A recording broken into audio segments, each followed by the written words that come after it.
Sala TUSP, o podcast do teatro da Universidade de São Paulo. Uma sala virtual onde a gente conta histórias da história do teatro.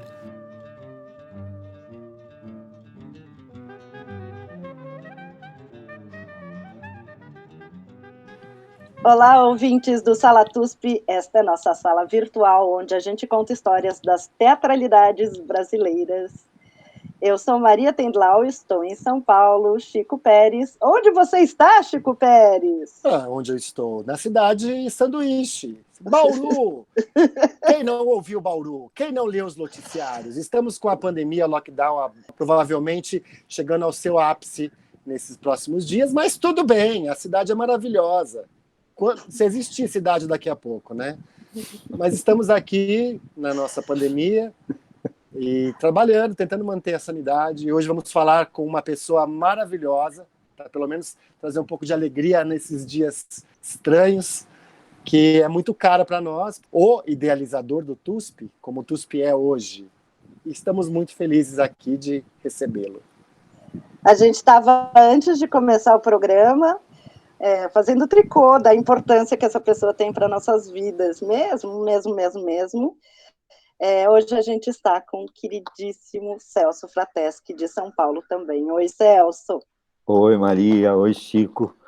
Oi, turma toda aí do TUSP. Saudades, bons tempos. Acho que a gente inventou coisas legais aí juntos. Muito bom. Delícia total. Delícia total. Saudades também. A gente tem a sorte de trabalhar no TUSP, caros ouvintes, porque a gente tem experiências muito bacanas com diferentes diretores. Mas tem gente que deixa realmente saudades, e o Celso é um desses. Por quê? Eu vou apresentar ele. É o seguinte, o Celso, ele é um mestre, porque ele, além de ser um dos melhores atores que eu conheço, é uma pessoa que pensa o teatro e pensa a política cultural ao mesmo tempo, pensa na pedagogia do teatro também, e isso faz dele um artista, no meu entender, completo e essencial para o teatro brasileiro. Então vamos lá, eu vou apresentar. O Celso, ele estreou no Teatro de Arena em São Paulo em 1970, profissionalmente, né? Porque eu sei que fazia teatro amador antes. Com o Teatro Jornal, na primeira edição, no Teatro Jornal do Augusto Boal. Ele trabalhou com os principais diretores do teatro brasileiro, como Fernando Peixoto, Zé Renato, Elias Andreato, Márcio Aurélio, Henrique Dias, Zé Posse Neto, Daniela Thomas, Roberto Lage, Rubens Rucci e Gabriel Vilela. Foi premiado nos espetáculos Os Imigrantes, de Celso Frateschi, em 1977, Prêmio Mambembe de Melhor Projeto, Eras, de Rainer Miller, em 1978, que lhe rende o Prêmio Shell de Melhor Ator, do Amor, de Dante, por Beatriz, de Dante Alighieri, com adaptação de Elias Andreato, e que, com esse espetáculo, ganhou o Prêmio Apetesco de Melhor Ator em 1996.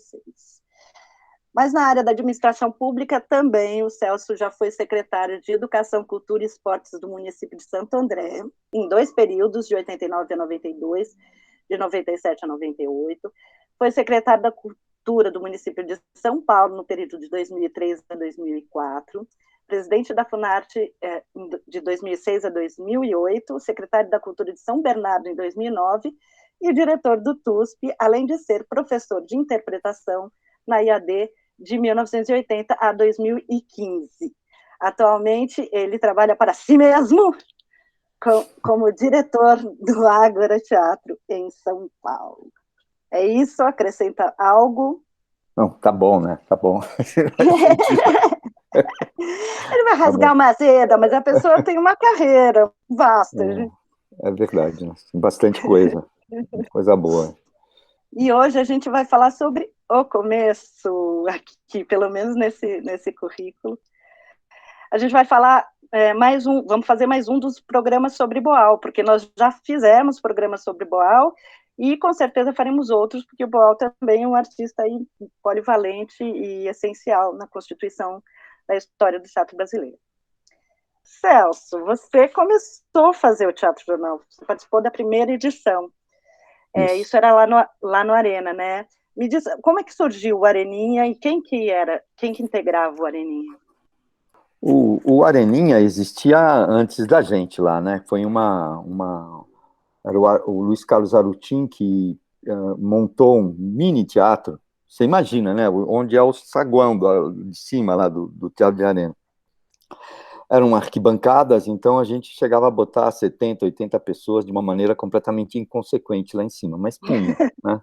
O grupo que começou a trabalhar teatro jornal, na verdade, se conhece num curso que a Cecília Tumim-Boal, na época só a Cecília Tumim, ministrava junto com a queridíssima e saudosa professora que é a Eleni Guariba, que foi a Eleni Guariba, né?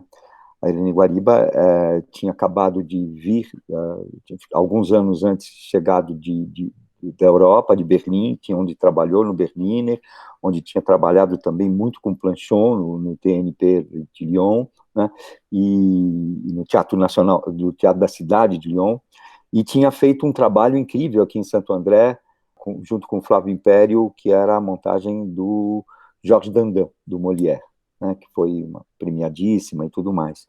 Depois, Eleni, como todo mundo sabe, foi sequestrada e morta, né, dada como desaparecida, e só se assumiu a morte dela mais recentemente, durante o processo da Comissão da Verdade. Foi uma das pessoas que sucumbiu lá à Casa da Morte em Petrópolis, dos dois códigos da vida, né?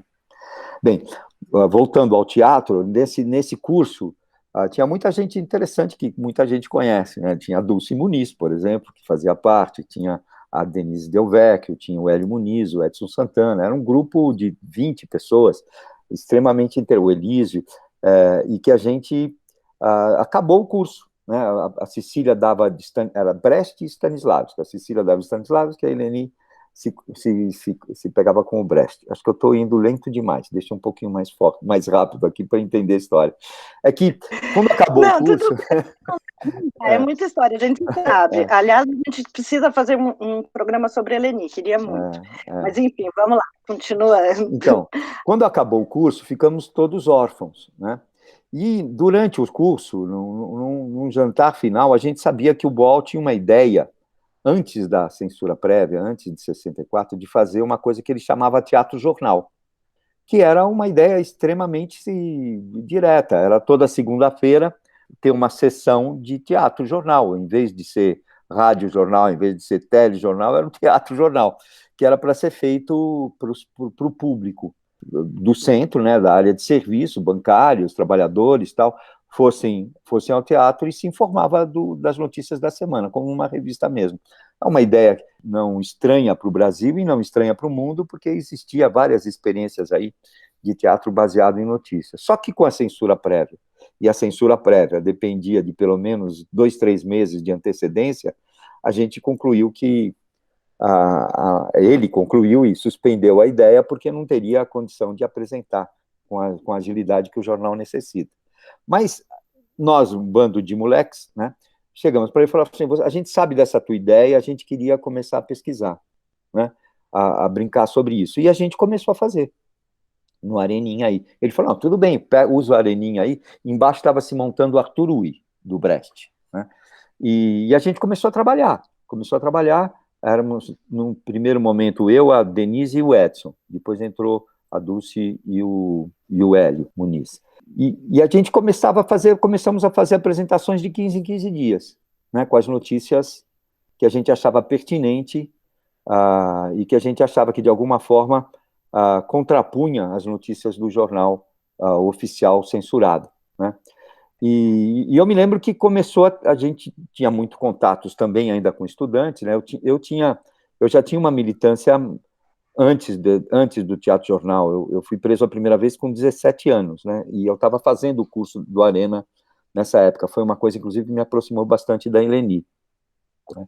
Mas a gente começamos a fazer e começou a chamar amigo e tal, e isso virou uma febre. Era divertido, porque, como não tinha censura, o pessoal entrava meio com senha, né?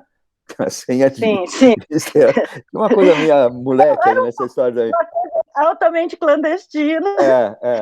Mas começou a ter muita gente, chamou atenção, primeiro do Guarnieri, né? O Guarnieri adorou, conversou, que o Guarnieri fazia o Arthur Ui, né? O personagem. E o Boal foi na sequência.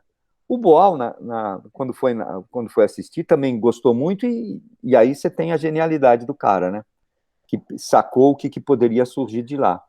Ele falou, vamos fazer o seguinte, não dá para fazer um espetáculo toda semana, mas vamos fazer um espetáculo com as notícias mais perenes, que aguentam mais o tranco, né? Que você pode tirar alguma fábula, alguma história a partir dessa notícia. E a gente apresentou dezenas, sei lá, quase mais de 30 cenas para o BOL, e a gente foi definindo um pouco quais seriam a que costurariam um espetáculo. Mas qual que era a costura que ele propunha? Como ele percebia que o público ia, e esse público formava grupos de teatro-jornal, ele falou, não, o que a gente tem aqui é a possibilidade de transformar o teatro para esse grupo de pessoas num jogo de salão. E aí não tem censura que segure, porque não segurava nem a gente. Transformar o teatro num jogo de salão. E aí ele costurou aquelas famosas técnicas do teatro-jornal, entendeu? Que era o próprio espetáculo. Não, é que eu fico curiosa, assim, a gente conversou um pouco com a Paula Tré eu acho que é o primeiro podcast, inclusive, número 1, gente, ouçam. E ela falou sobre como ela percebeu que o conteúdo do Teatro do Oprimido, que só foi escrito o livro mesmo posteriormente, né? Uhum. Vinha um pouco das aulas da EAD que o Boal dava. Você acha que o Teatro Jornal, como vocês fizeram, contribuiu para dar esse recorte, talvez esse arremate de que o teatro pudesse ser replicável como jogo, assim? Não, ele fala, né, isso, ele fala que o Teatro Jornal é a pré-história do Teatro do Oprimido, né, é um pouco, tem a base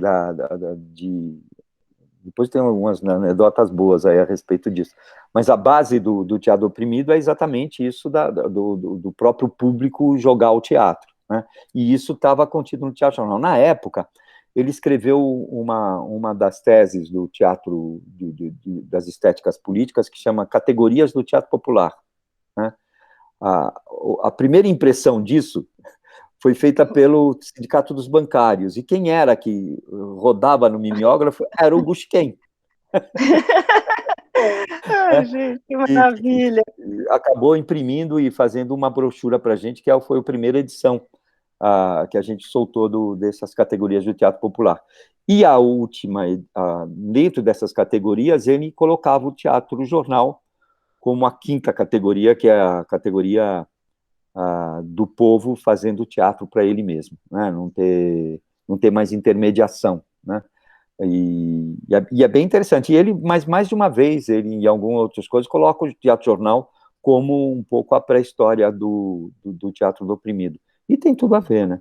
Tem tudo a ver. Uhum.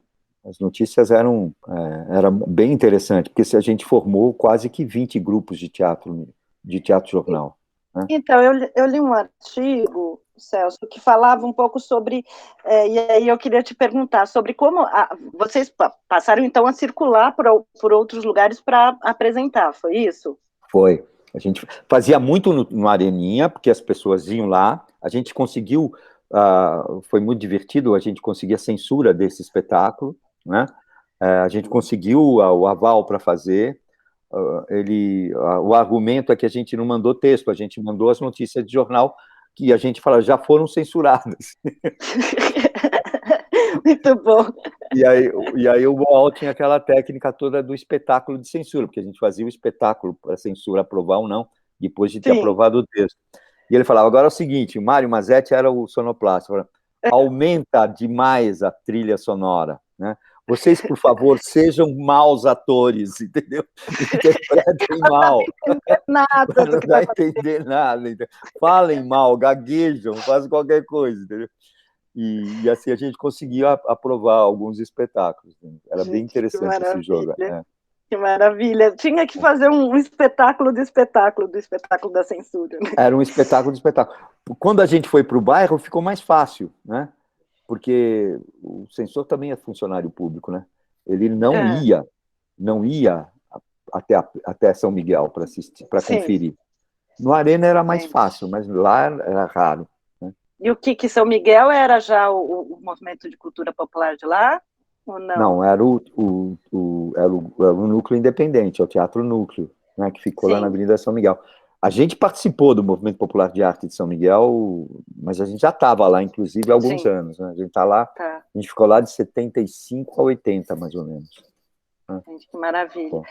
E esse artigo, ele dizia uma coisa que era assim, que nem sempre os grupos que se formavam continuavam fazendo teatro, mas eles formavam grêmios, associações, que, de certa forma, era uma formação política, como deveria ser. Como que você vê isso? Não, Procede? Não. Isso aí, totalmente. O que acontece? Nessa época, a gente teve a prisão de Biúna, né? Onde desmantelou, foram mais de 1.000 presos, desmantelou completamente o movimento estudantil, né? Os grêmios foram desestruturados, os centros acadêmicos, DCE e tudo mais. O Teatro Jornal, eu acho que fez muito sucesso porque ele funcionou meio com a varinha de voodoo do Peter Brook, sabe? Sacudiu e juntou os próximos, né? Juntou quem tinha a ver com aquilo. E evidentemente, nunca era a ideia de formar atores, né? Mas era de formar cidadãos que jogavam teatro. Então você tem as pessoas faziam num primeiro mês o seu teatro jornal, no segundo mês já estavam agilizando e juntando gente para refazer o centro acadêmico, para refazer o DCE, o Grêmio e tudo mais, ou o movimento de bairro, né, as igrejas, tal, já começou a coisa a funcionar por aí, entendeu? Era muito ativo e teve mesmo essa participação. Eu fui preso, inclusive, na segunda vez, em 73, porque era como se eu fosse um agente da ALN, entendeu? Que juntava as pessoas para serem cooptadas pela ALN. E não procede isso, coisa não é meio assim. Mas, evidentemente, a gente juntava a gente, né? E o BOL, não. Bom, aí o BOL já estava fora, né? Estava fora, tá. O BOL foi preso... A gente tinha acabado de fazer a temporada aqui em São Paulo, tínhamos feito uma temporada em Buenos Aires, com ele ainda, né, com o Teatro Jornal. A gente estava se preparando para ir para Nancy, quando ele foi preso, né, em fevereiro. E a gente foi, acho que em abril, para o festival. Para o festival. Você ficou quanto tempo preso, Celso? Acho que eu nunca te perguntei isso. Não, eu tive, de alguma forma, fui bastante preservado aí, né? Quer dizer, a tortura era muito mais no nível psicológico. Primeiro, eu era menor de idade, né? De qualquer forma, era uma compreensão. 17? Na primeira vez? 17. Mas, e na segunda também, ou não? Não, na segunda eu tinha 21, 22. 21. Muito menino, né? Era uma outra época, né? Não tinha sim. outra coisa. Hoje a gente vê a molecada de novo ativa, de novo pensando, né? Isso é um pouco uma esperança, né? Você vê isso, Celso, com a força que tinha? Não, a gente não tinha tanta força assim, né? Só porque a gente está conversando aqui, isso é no meu bairro. Nossa, meu bairro, a revolução vai acontecer amanhã. Não tinha essa... Infelizmente, né? Quer dizer, foi inclusive um erro bastante forte de análise de correlação de forças, né? Sim. Mas tinha um movimento, tinha um espírito, né, que dominava o mundo, né, não só o Brasil, que era extremamente interessante, né?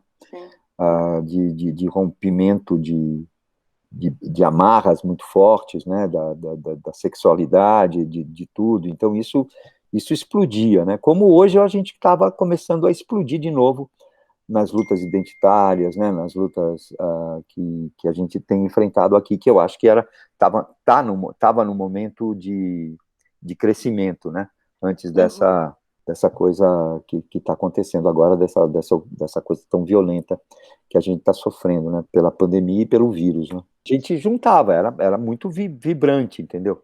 Sim. Mas não era o conjunto do país, né, o conjunto do país também começou a se interessar e a ficar mais satisfeito, como agora, né, com o chamado milagre econômico, né, com coisas assim. A classe média tinha essa atitude também, né? Você, como brechtiano, você é um brechtiano, né, Celso? Sem dúvida nenhuma, uma influência define... Cadê ele? Tá aqui. ele tá lá atrás. O cara tá querido, atrás dele, tem um quadro e ela tem... uma foto linda, você vê lá atrás. Então, bom, e aí como brechtiano você trabalhou junto com o Boal, mas também sempre foi muito, muito amigo dele, né? Eu queria entender, como que você avalia a obra do Boal a partir da obra do Brecht? Eles têm uma atitude crítica e revolucionária perante o mundo, os dois, né? Do ponto de vista técnico, tem uma variação aí do Boal, né? O Boal chega não brechtiano, ele chega stanislavskiano radical, né? Porque tinha tido a experiência lá nos Estados Unidos, né? E ele vem, usa essa... Eu acho que ele vai se construindo essa visão crítica, revolucionária, desse realismo crítico a partir da sua própria experiência. É o que eu sinto, né? Mais do que sobre o estudo do Brecht, né? Depois eu acho que ele se debruça bem mais, entende pra caramba disso. Mas ele me parece que tem uma identidade, tem uma certa diferença, né? Ele se dizia marxista-leninista apostólico cubano, né? Como definição ideológica, né? E, na verdade, ele tinha essa questão da militância política também muito forte. O Brecht tinha uma militância estética, né? Sim, mas sim. E tentava, de alguma forma, conseguia traduzir, né, o materialismo dialético para a estética, né? O Boal queria, para isso, mudar a sociedade. A função do teatro era essa. O Boal, ele vai por aí também, mas ele não tem muito pudor de utilizar, por exemplo, a empatia como fator principal, né? No Coringa ele fala muito isso, né? Ele fala o personagem protagonista é necessário que ele crie empatia com a plateia, né? E a gente critica com os outros, né? Mas não o personagem principal, né?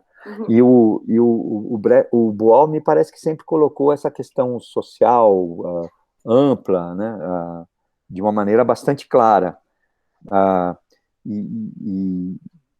E alguns personagens ele consegue, eu acho que ele vai fundo nisso também, mas não era, às vezes não, às vezes era a busca do personagem idealizado, né? Coisa que o Brecht rejeita em qualquer circunstância, né? Bolívar, por exemplo, que é uma peça censurada, né?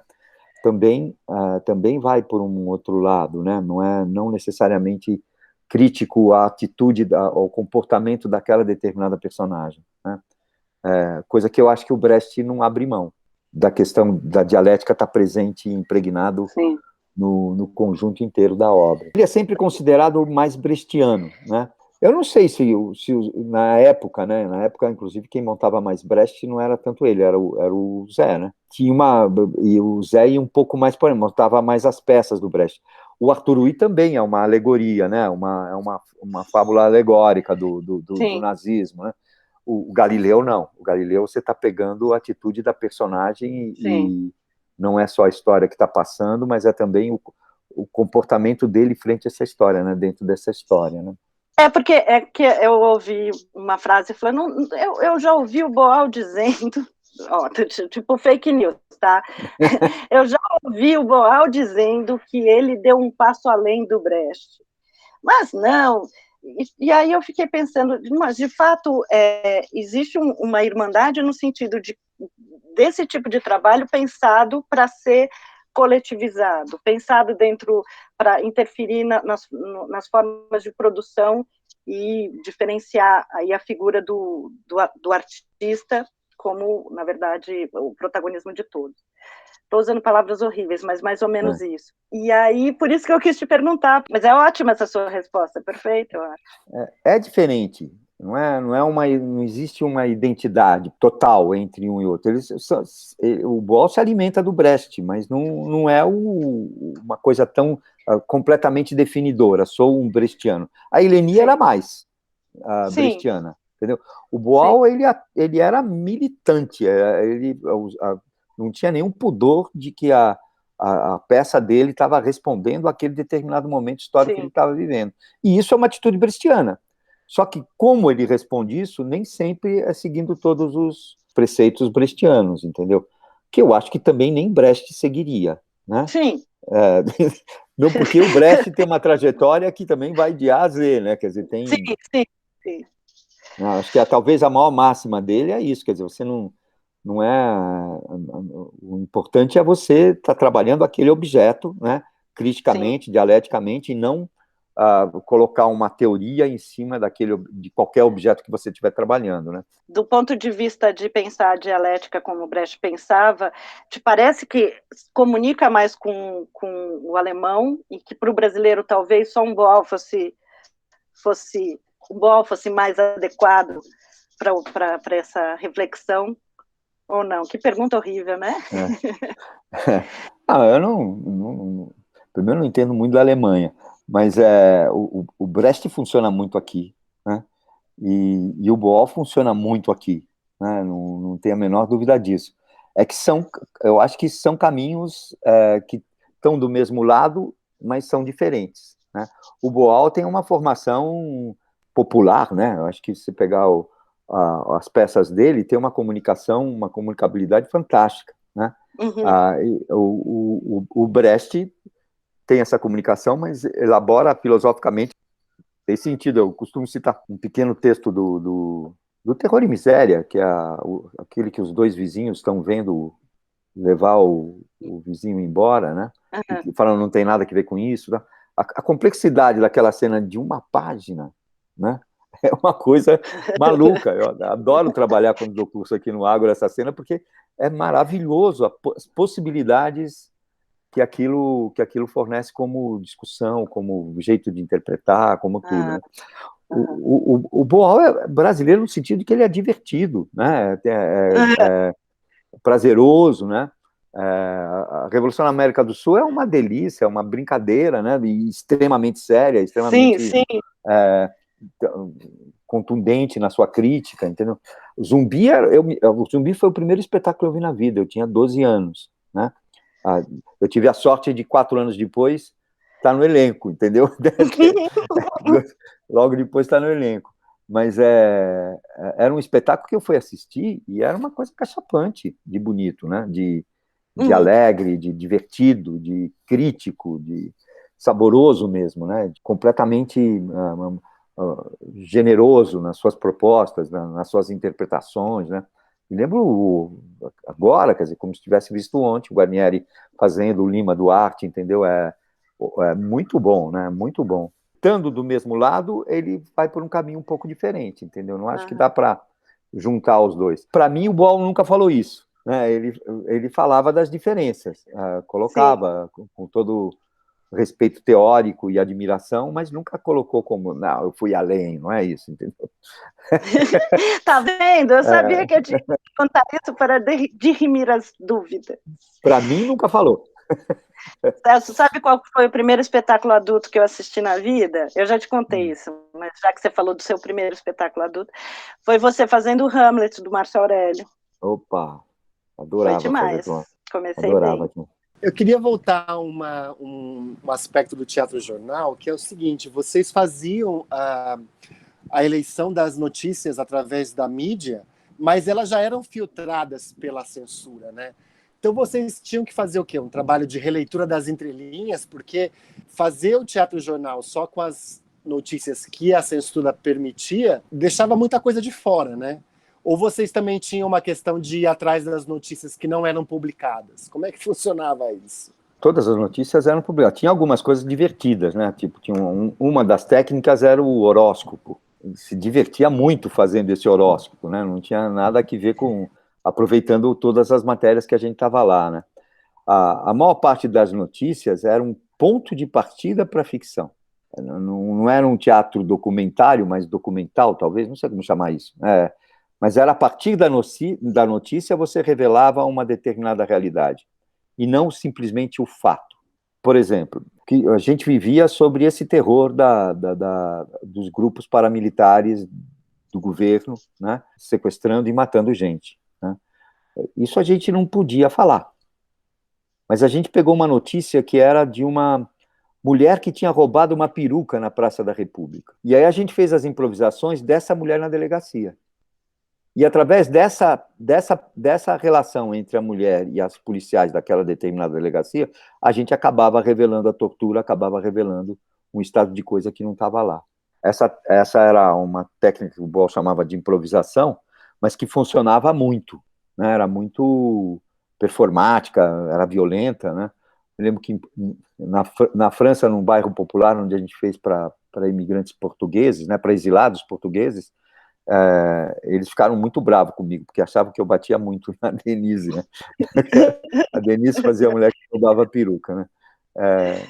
Mas não era verdade, a gente fazia direitinho a coisa.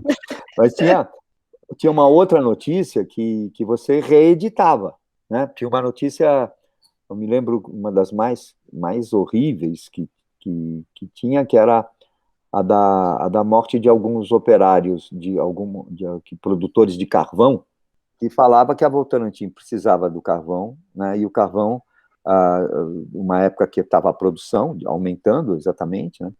E obrigava os carvoeiros que faziam um trabalho medieval, sequer industrial era, cavocavam um barranco, faziam uma gruta, enchiam de madeira para queimar e fechavam e deixavam aquilo lá.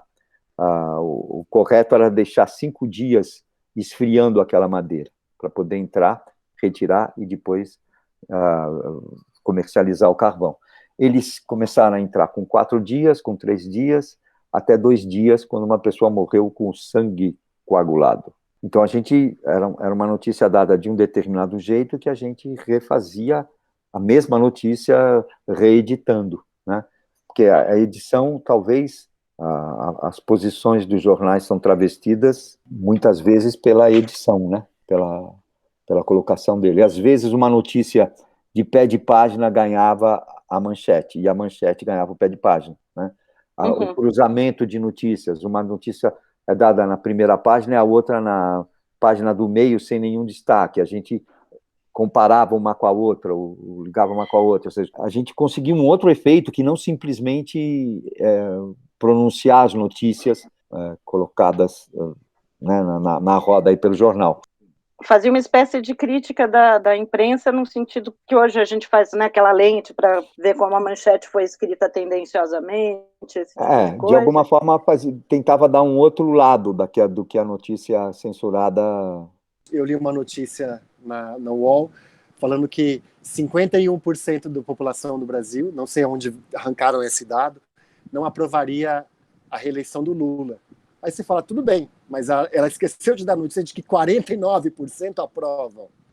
Então, que político hoje tem esse tipo de aprovação? Né? Eu fiquei pensando... E que a pesquisa tem uma margem de erro.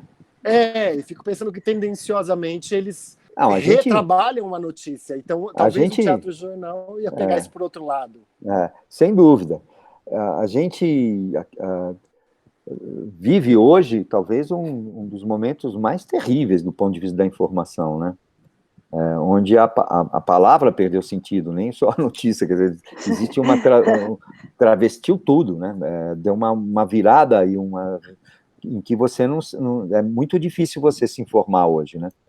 Porque tem muito interesse, quer dizer, hoje o que a gente viu nesses últimos anos aí foi uma imprensa de classe cada vez mais clara, né, a sua posição, como ainda a gente vê, né? Não é possível, por exemplo, é inconcebível o que a gente está vivendo, né? Não é por nada, mas é inconcebível. Não dá para acreditar. Nenhuma pessoa em sã consciência acredita que o Brasil possa estar vivendo o que está vivendo, né? E isso tem grande importância a forma como a comunicação circula, né? Não, e a própria ideia de inconcebível retira todas as palavras da nossa boca, porque se você você não consegue nem formular, né? E aí é uma coisa, talvez uma técnica nazista e fascista, né? Que é exatamente isso, é deixar que o meu personagem, o grande inquisidor, coloca de uma forma muito clara. Nós fundamentamos os teus ensinamentos e alicerçamos no mistério e na autoridade, né?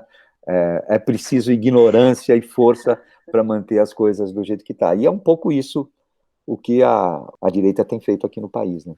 Então, aproveita e fala do que o Ágora está fazendo agora. Então, o Ágora está fazendo muita coisa, por incrível que pareça, né? A gente está com essa coisa do teatro virtual, que tem tomado bastante gente, bastante tempo, e gente tá, de alguma forma a gente está se envolvendo, né?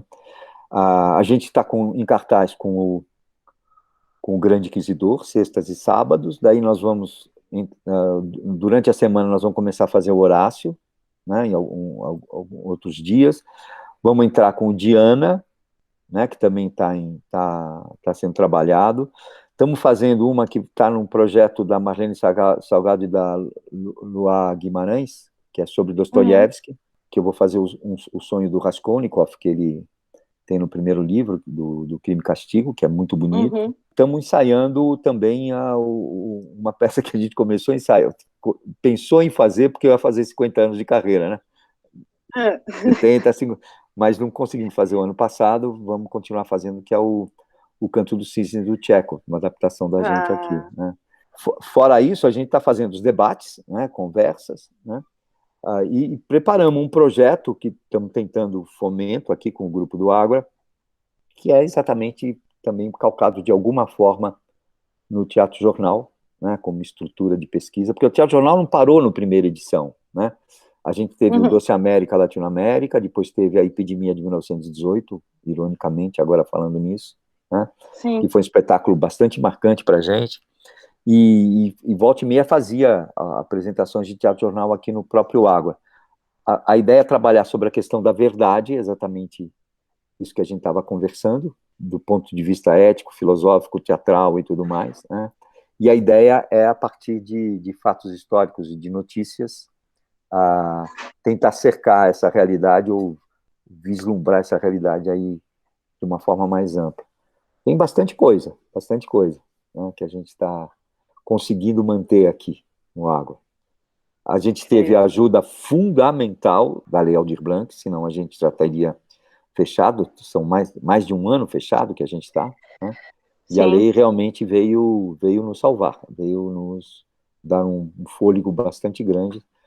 Mais uma vez, a gente agradece a todos os companheiros que batalharam pela lei, a gente junto, mas fundamentalmente a deputada Benedita, a deputada Jandira, né, o Paulinho Teixeira, a gente que se mobilizou para fazer aprovar e vingar a lei, né, que é muito importante para nós. Eu me lembro muito de uma vez, trabalhando na Secretaria Municipal de Cultura com você, a gente estava fazendo teatro vocacional, e um dia você me chamou na sua sala e disse: Maria, a gente tem que fazer alguma coisa que seja replicável, que possa ser tipo assim, que nem o Boal faz, pense em alguma coisa.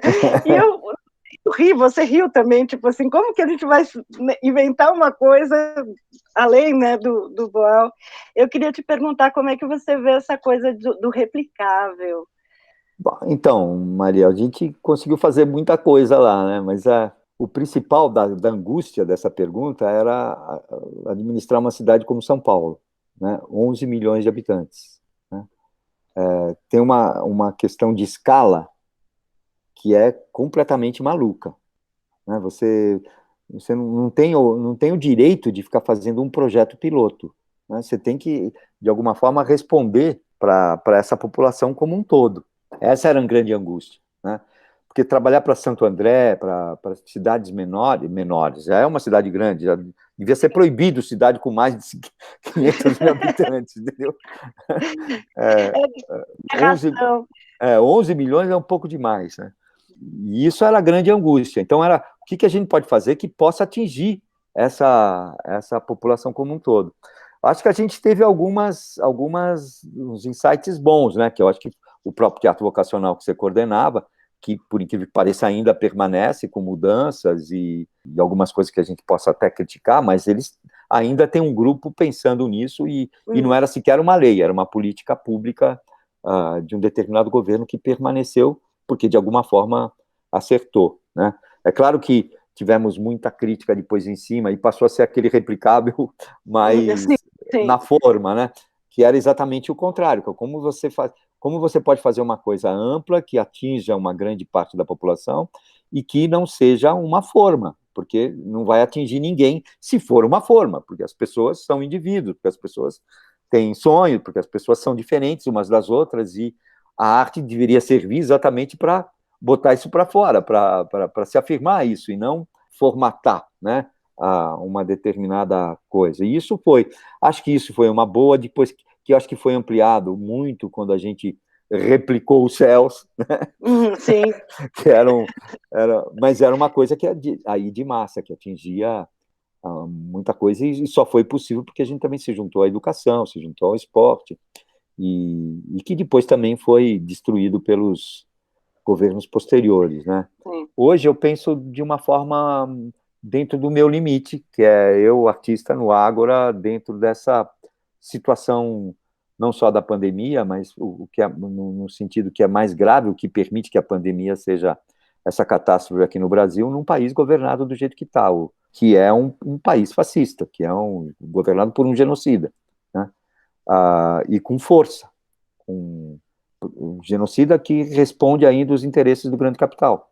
Então, não vai sair de lá enquanto o grande capital estiver sossegado. Quando começar a ameaçar, né, o mundo inteiro, que parece que está começando, talvez tenha alguma alteração. Mas o que segura é isso, né? Então, a nossa função como artista, nos nossos pequenos espaços, nas nossas produções, me parece que é um pouco seguir o conselho do Rainer Miller, criar ilhas de desordem no mar da ordem capitalista, entendeu?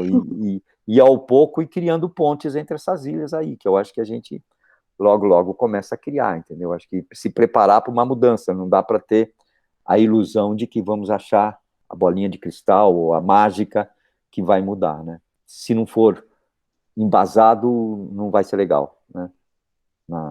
Nas angústias da sociedade.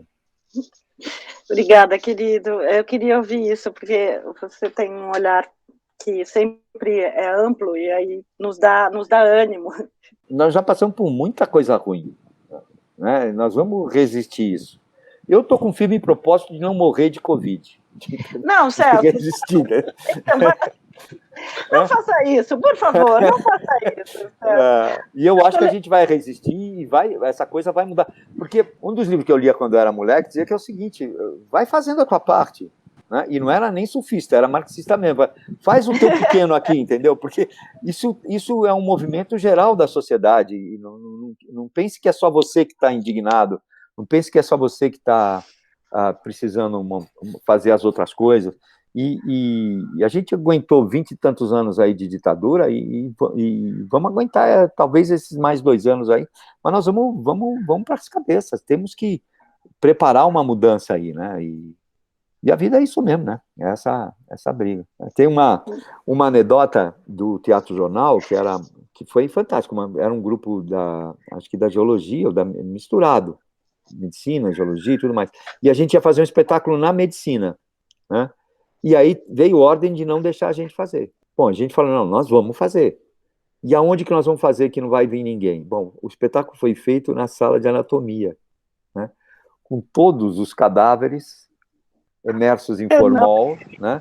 A medicina da onde? Da USP? Da USP, aqui na Doutora Arnaldo. E o espetáculo foi feito, né? E eu vou te dizer, eu encontro com essa turma ainda hoje nas manifestações, entendeu? Estão todos aí ativos, que mudam e tem uma sensação, uma formação humana, né? Que eu acho que é muito difícil voltar atrás, né? A gente pode sofrer pra caramba e sofre com essa situação, mas voltar atrás não, né? Não. A gente é gente, né? E vamos em frente. A gente às vezes esquece que o vírus da revolução é um vírus potente também. Não é só eles que são potentes, não. A ideia principal deles é parecer que são impotentes, não é isso? A psicologia e o magnetismo do tirano é ninguém pode comigo. Né? Mas sim. Pode. Sim. Aqui veio a tradução do Arthur era a irresistível ascensão de Arthur. E o Boal brigou e colocou a resistível ascensão de Arthur. Esse é o Boal, entendeu? Muito bom, muito bom. Querido, lindo, vamos conversar mais vezes, porque são muitas histórias. Muito trabalho para você. Mas eu me despeço, Chico, você quer se despedir? Não, eu queria dizer que foi Programa muito divertido, foi muito bom ver você, Celso, de novo. Lembrar que você é o patrono do TUSP atual, né? O modo como a gente trabalha hoje está solidificado e fundado nas ideias que você teve com a Maria Thaís, depois veio o Ferdinando, o Sérgio, e a gente está aí também contaminados com esse vírus da revolução, e a gente segue firmes aí no nosso trabalho dentro do TUSP. Obrigado por ter implantado isso em nós. Vamos que vamos. Prazerzão falar com vocês. Delícia, delícia. Olha, gente, fiquem nas suas ilhas de desordem, mas fiquem em desordem, porque daqui a pouco vão ter pontes para toda essa gente. Um beijo. Beijão.